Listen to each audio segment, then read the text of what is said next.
And welcome to PaganFM. I'm Dee, coming to you from South Jersey, home of the Jersey Devil, and just outside of Philadelphia, home or the city of brotherly love. I'm going to apologize right now because I've been away for a while. You may hear me coughing a bit. The asthma has been really acting up the past few weeks, and I've had zero energy. Most weekends here, I have been just spending in bed. I kind of feel a bit like the protagonist or in one of Doreen Valenti's novels here. It's just been really kicking my butt. When I moved down here, someone told me that it can be very bad for asthma, and I should have listened, but I didn't. And then I've looked at the maps and found out that this is like the fourth worst place in the country for asthma. And it's just been kicking my butt for the past few weeks. And it's been kind of bad. So I apologize, but it is Tuesday, May 26th. And I just wanted to get on here and record something and just give you guys a quick update about what's going on. I'm not abandoning the show by any means. It's just I've had let's see, where's my inhaler? Just make sure that I've got it in case I start coughing. And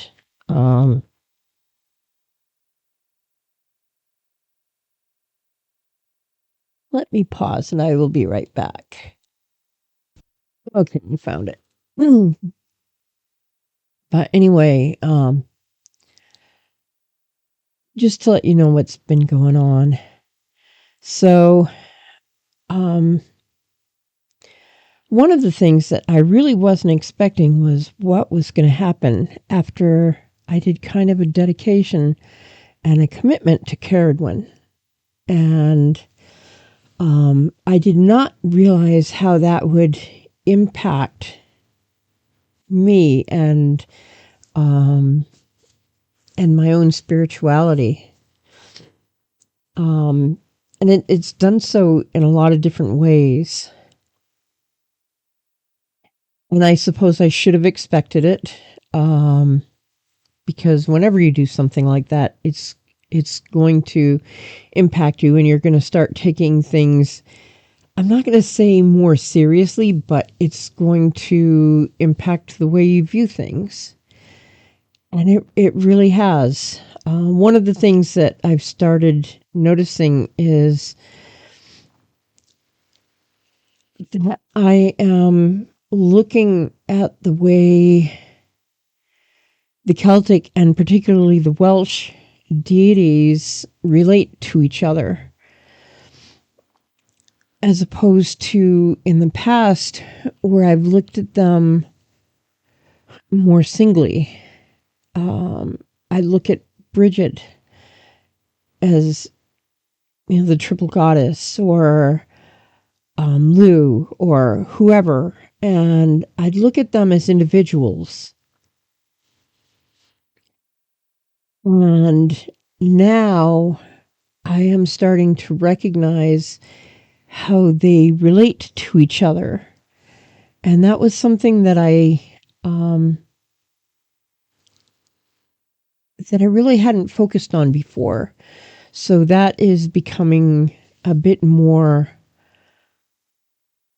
impactful in my spiritual practice. And I think that's something that you might hear more about in future episodes. And I think this is more visible when you look at Greek and Roman mythology, and you started seeing them as families, and you could see lineage and things like that.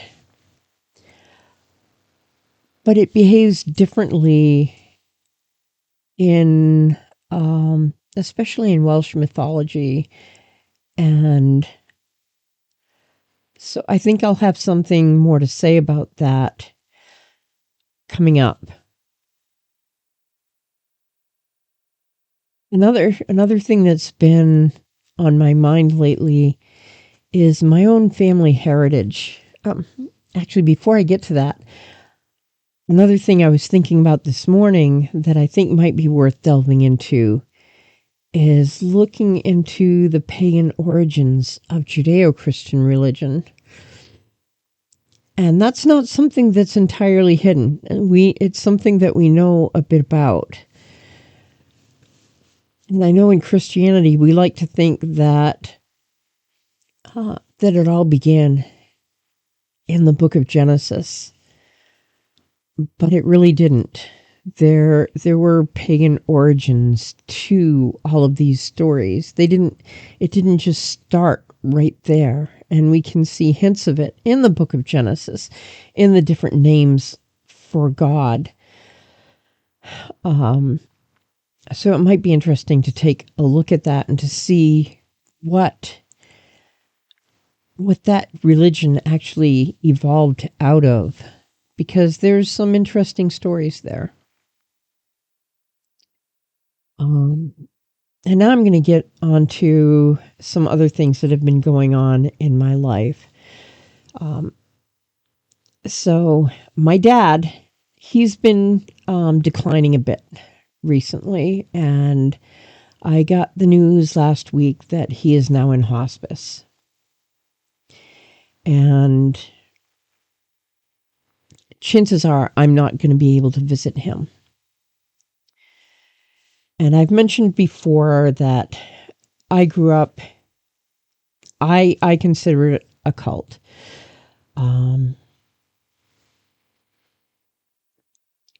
So there was this one relative of mine who back in the 1800s founded a religious order within the Catholic Church, but it was a religious order.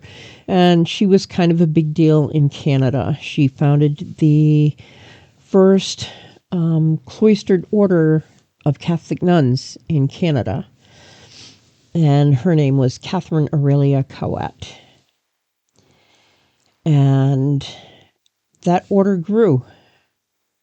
And there are monasteries across Canada. There used to be monasteries across the United States. There was one in Portland, Maine. There's still one in Manchester, New Hampshire. There's still one in Brooklyn, New York. There was one in Lafayette, Indiana. There was one in Portland, Oregon. There were probably a few others around the U.S. There was one in Havana, Cuba. There was one in China. There are still two in Japan. So there were quite a few of these around. But the stories about her were kind of bizarre. And she was said to have had the ability to levitate, to teleport. When she was a very young child, her father once caught her carrying this beam across the yard, and she was saying that she was carrying the cross of Christ.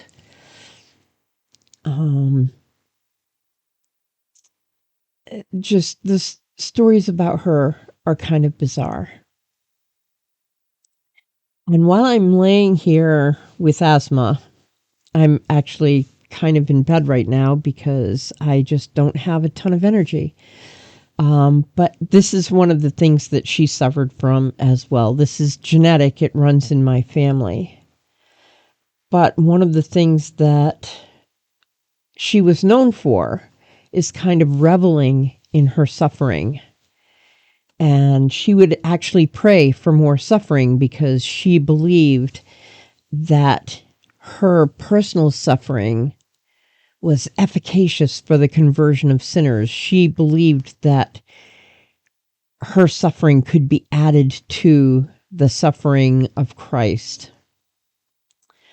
Well, in my family, this woman was very much revered.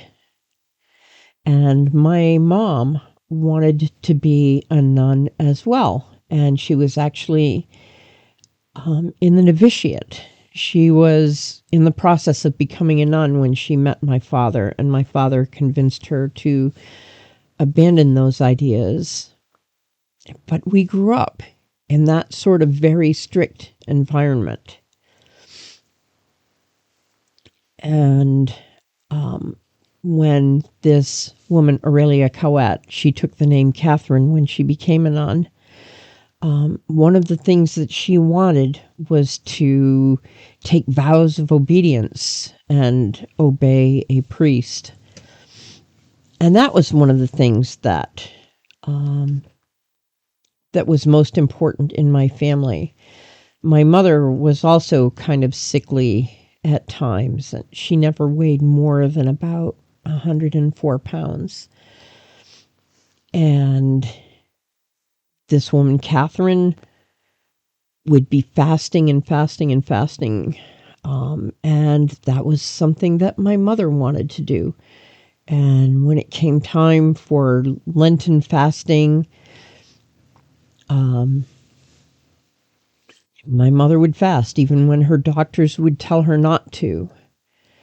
And she would continue to fast until a priest told her, no, don't do this. So part of the reason I'm bringing this up is because I was in a conversation with somebody and they asked this question, and it was regarding religion. And it was, they were basically making the suggestion that all religion is about control.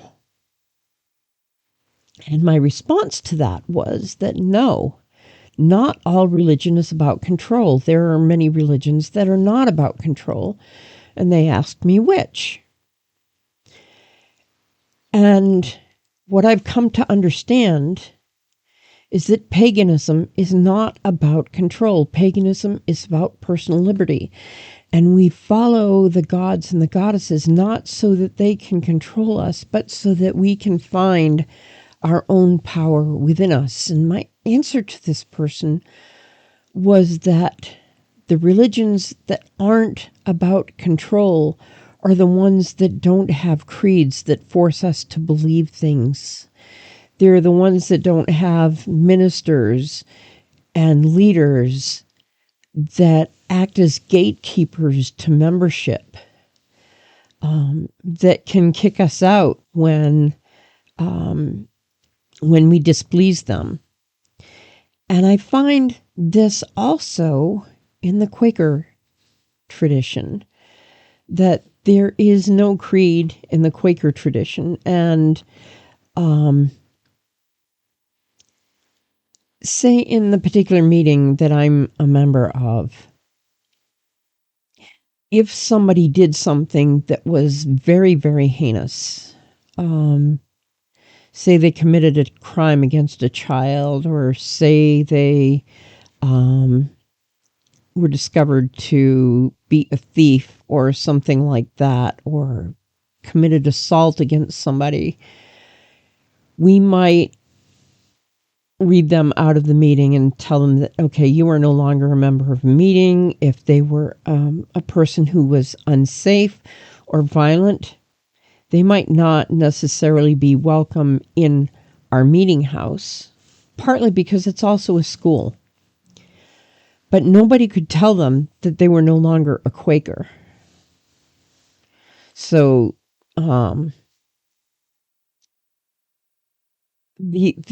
another interesting thing about our meeting and about Quakers is that, say someone decides to leave our meeting and attend another church, we'd be happy for them, and they'd still be welcome back, and they could go back and forth as much as they like. And there would be no animosity, no sense of loss or anything like that. And I think we have the same thing in most of our Quaker traditions. I mean, in most of our pagan traditions. People are free to come and go. That's not to say that there haven't been bad actors in paganism. There was one musician who, when I was doing Pagan FM early on, he used his position as a musician and as a person who had gained some repute. And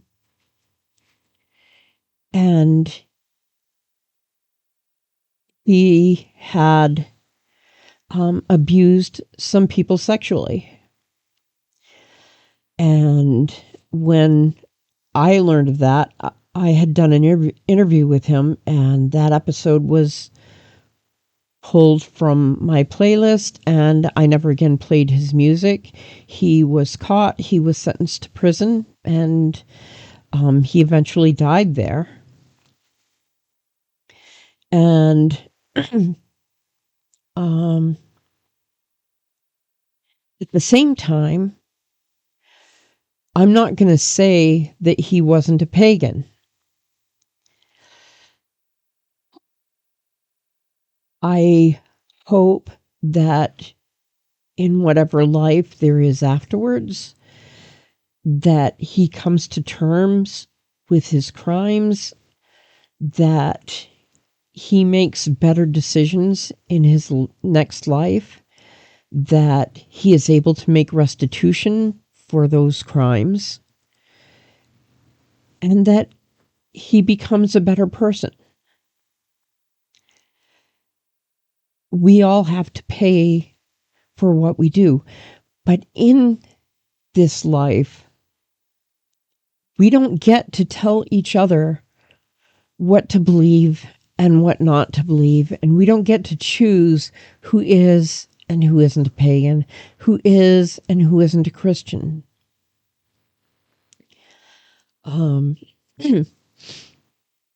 In the Catholic Church, they can choose to excommunicate someone, but even that excommunication in the Catholic Church, what's really interesting, and this one I find really bizarre, there is no actual way to leave the Catholic Church. You can leave the Mormon Church. You can leave a lot of other churches, but in the Catholic Church, there is no official way to leave the church. Excommunication is not actually taking someone out of the church. What it means is that you can no longer receive communion in the church. You can no longer go up to the communion rail and receive the body and blood of Christ. What it means is that they're telling you that that you're basically going to hell, but you're still a member of the church, so they can still count you as a Catholic, which I find is like utterly bizarre. So they're telling you that you're in such a bad state that if you don't go to them and confess your sins and receive absolution for those sins, that you're going to hell. So it's a form of condemnation without actually letting you quit the church. Just a bizarre thing. So where was I going with this? So anyway, in my own family, back to like what it means to be a cult and things, it's kind of it's really kind of heartbreaking for me, because speaking of separations, one thing that can happen in a lot of cults is the idea of shunning. So my mom died a few years ago,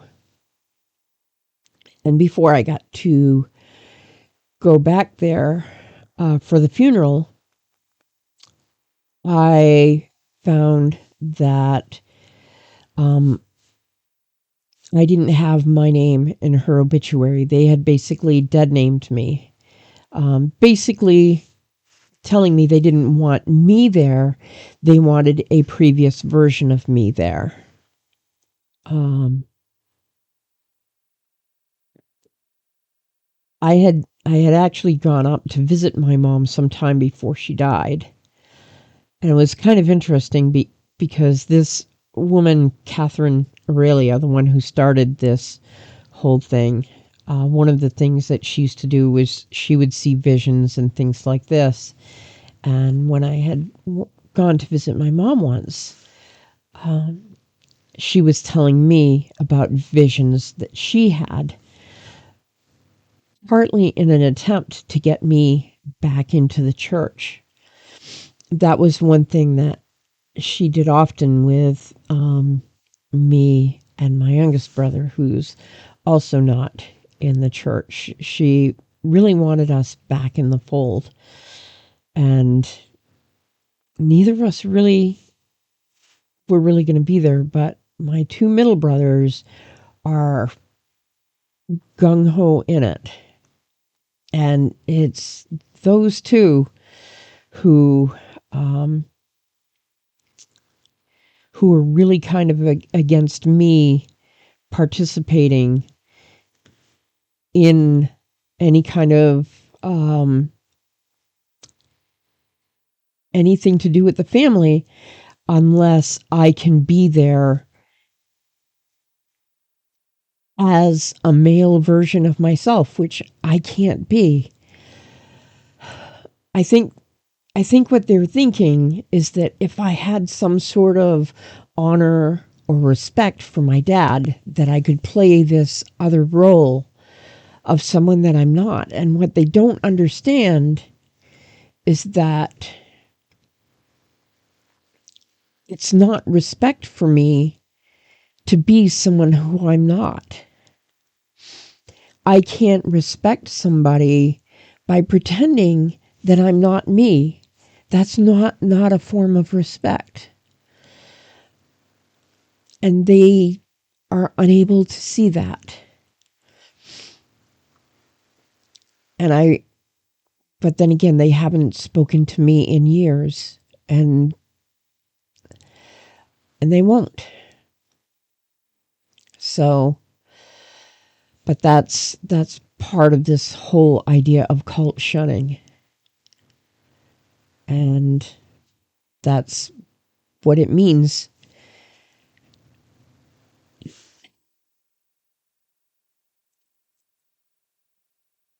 That's what cults are about. And I don't know, there's not a way to fix it. And it hurts. I remember when this all started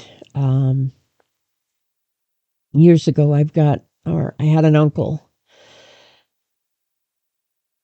And basically what would happen, like when I was younger, at any family event, I was a musician. And whenever anyone in my family got married,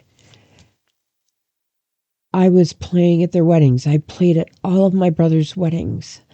When someone passed away, I was playing at their funerals.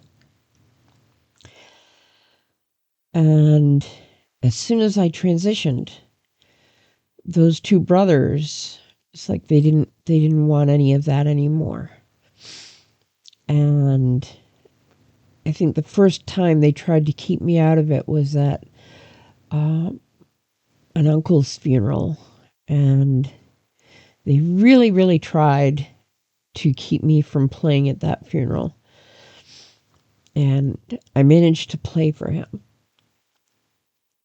And then the one they succeeded at keeping me from playing at was my godmother's funeral.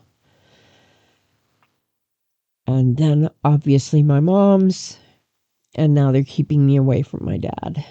So that's the way it goes.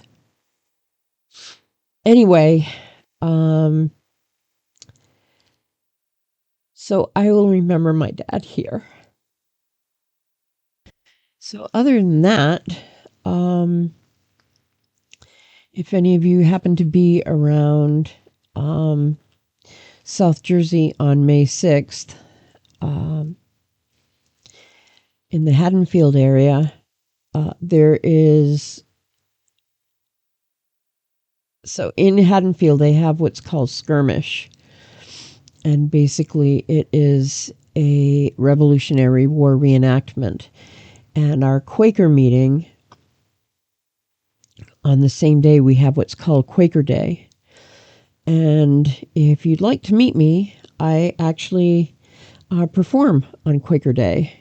So I do some music out there at the Quaker Meeting House. So I'll be there with my guitar, playing some music. So if you're interested in meeting me, you can head out that way, and I will be there. What else is going on? I am definitely thinking on the following week, or the following day, on June 7th, of heading out to Philadelphia Pride.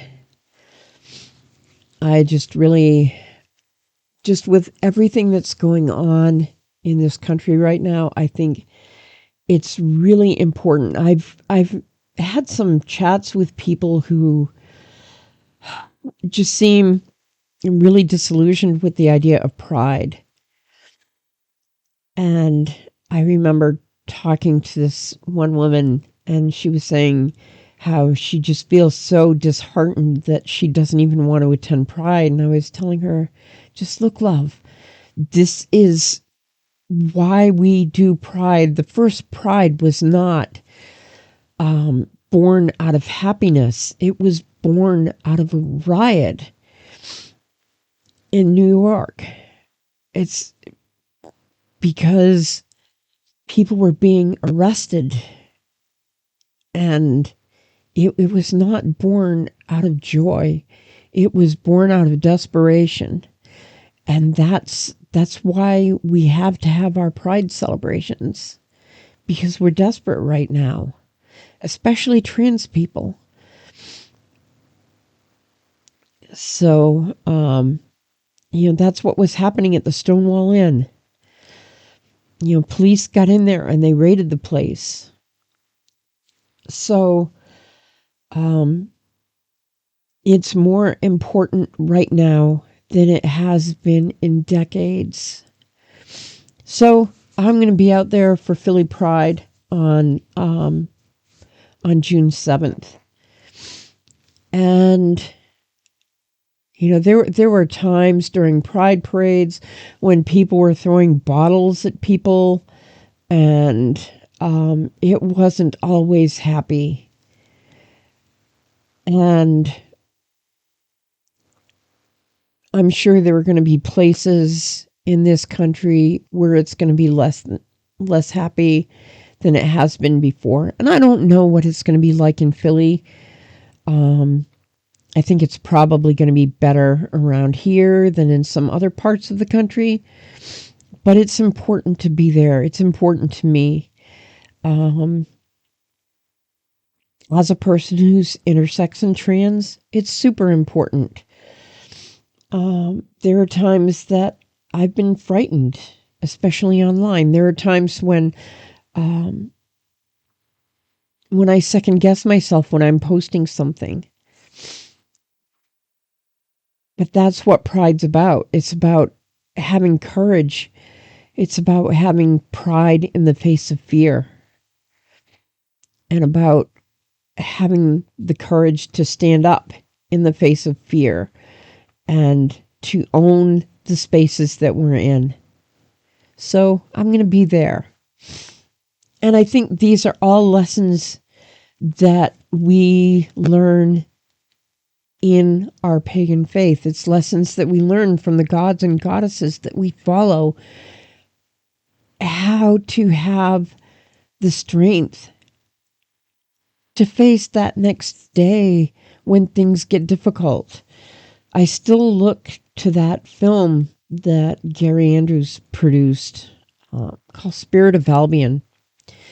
And if you get a chance to see it, see it. It doesn't have the absolute best acting in the world. There aren't Oscars that are going to come out of this film. It doesn't have the best singing in the world, but it does have some awesome music by Dave the Bard. And the message is spot on. And you've got these 4 characters who each call out just saying help. And they're each met with one of the pagan gods. And they each learn a lesson. And it's the lesson they need to learn at that particular moment in their life. And every time that we call out for help, those old gods are there, not to solve the problems for us, but to take our hands and to help us find the way to go forward when we need a bit of courage or a bit of strength or a bit of direction. They're there and we can find it. They don't solve our problems for us, but they help us find the solutions to our own problems.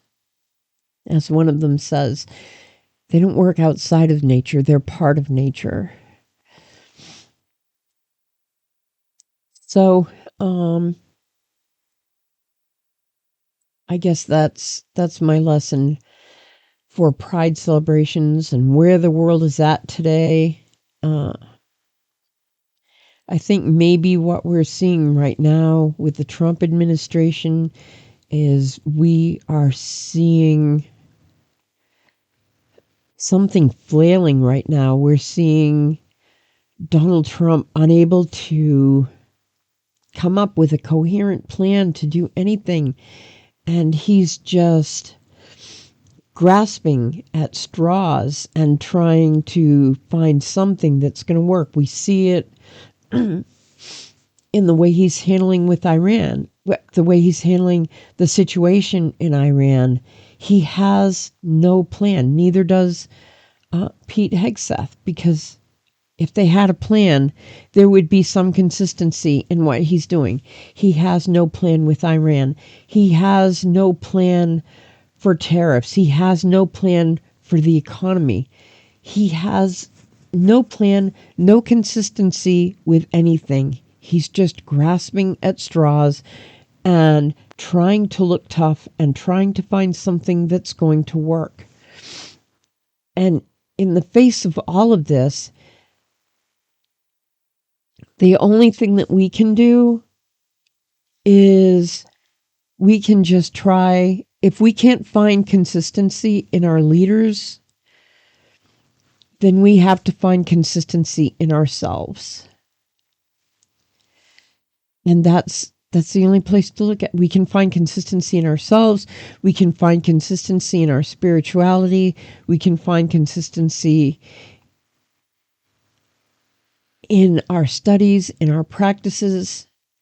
Because right now, if we're citizens in the U.S., we're not going to find consistency in our leadership. It's not there. Fortunately, there are other countries in this world, and hopefully you guys are doing a little bit better. Unfortunately, the U.S. has a huge influence there, and we're not helping you. Our president is not helping anyone in this world, and all I can do is apologize for that. I can say I didn't vote for him, but I was unfortunately part of the system that came out of, and I apologize. I'm so sorry. I'm so sorry for the people in this country who did vote for him, who didn't recognize what stuttering looks like and decided, oh, we're going to get rid of Joe Biden because people didn't like what stuttering looks like in an older person, and they didn't want a black woman as president, so we're going to elect this old racist likely pedophile rapist of Donald Trump, and a man who ironically called Joe Biden sleepy, and this guy can't stay awake through a single meeting, and wants nothing more than statues of himself and a golden ballroom. And yeah, he can't. I don't know. I'm so fed up with him. I am so fed up with him and done. But anyways, yeah. So if we can't find consistency in our leaders, find consistency in ourselves, find consistency in our spiritual practices, and find consistency in our relationships with each other, and just trust each other to be there for each other. So anyway, that's where I've been at, and there will be another episode, an actual real episode coming up here again soon. Again, I apologize for not having one sooner, and I'm hoping to be breathing again better soon when these allergies and this asthma gets better, and I will be back. And if I can't get a full episode again, maybe I'll do some more quick updates. The ones on Bicycle have not been working as well. I've got to get a different microphone for that. But something will happen again soon. And hopefully when I'm breathing again and able to get a full episode up. But anyways, love you guys. Thank you for listening. And blessed be.